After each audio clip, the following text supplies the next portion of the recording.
Hey everyone, Social Solipsist here for another week of 52 and 52.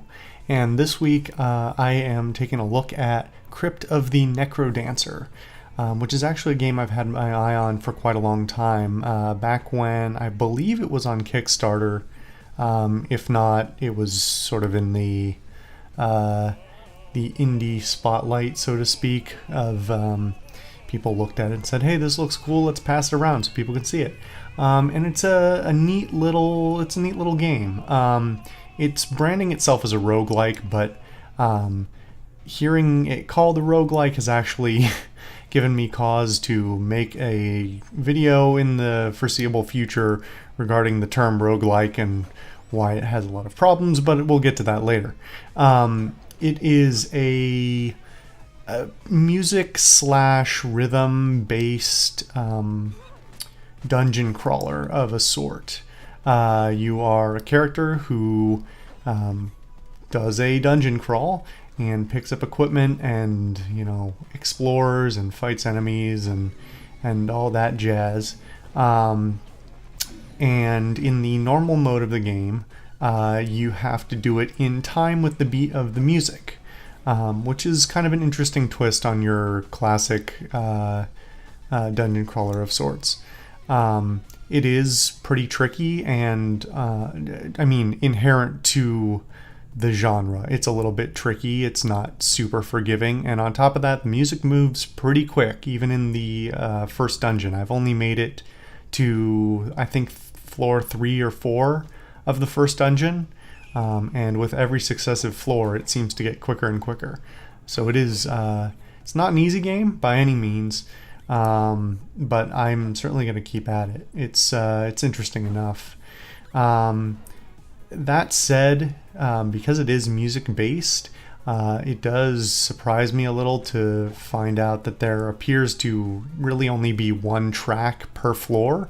So if you're like me and you suck at the game, you're going to have to listen to the same track over and over and over again, or several tracks in a row, because I've done the first floor probably 30 times, the second floor 20, and the third or fourth floor a few times each.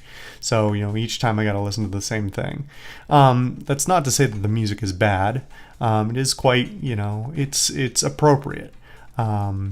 It is frantic and a little crazy and pretty well done. And the game does, as far as I can tell, have an option to insert your own music should you choose.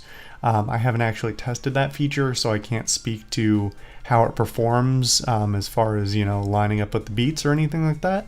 But it's something I'll give a shot at some point in the future. You do have the option, there is a game mode. There are a number of different game modes, so to speak.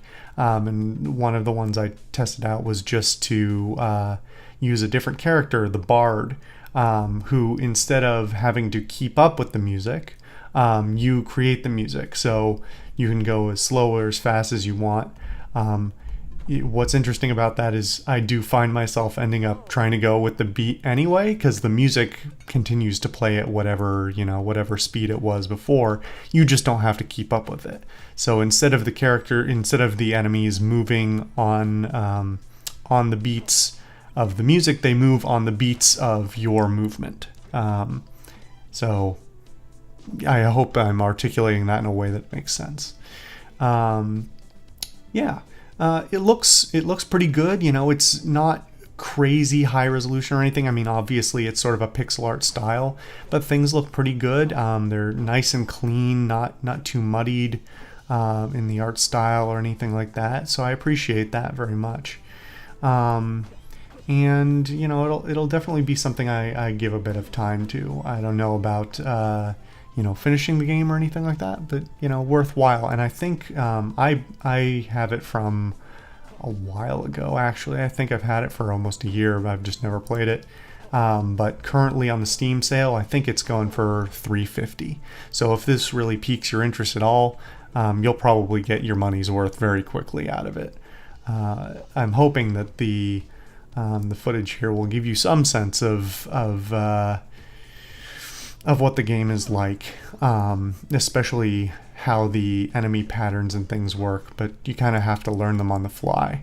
Part of the challenge certainly is, you know, I've never seen that enemy before. How am I going to deal with it? What's the appropriate thing to do? How does it move? What's its pattern? That sort of thing.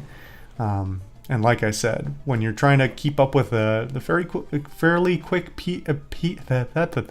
pace of the music, that can be pretty tricky. It can get pretty tricky pretty fast.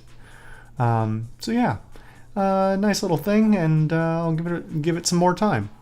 While I'm at it, two real quick housekeeping things. One is that we are now, this being episode 26, halfway through the year, which is scary for, you know, just being halfway through the year reasons, but also, you know, it's kind of I think it's a bit of an accomplishment to have made it halfway through and not missed any uploads or anything like that. So I'm pretty happy with how this series is going, and I'm glad to see that at least a few people are watching. Perhaps not consistently, but enough that the views are coming in. And so thank you guys, of course, for watching all that. The other thing being that now after, I guess a bit under or a bit over, close to 5 years of having this channel, I have hit 100 subscribers, yay!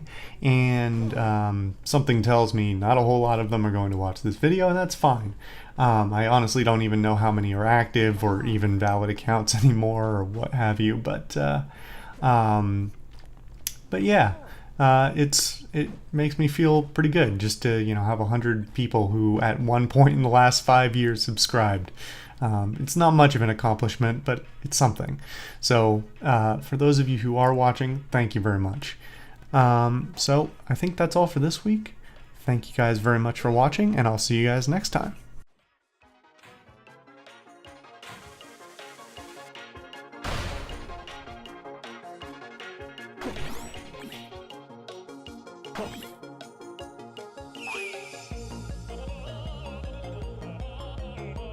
Okay.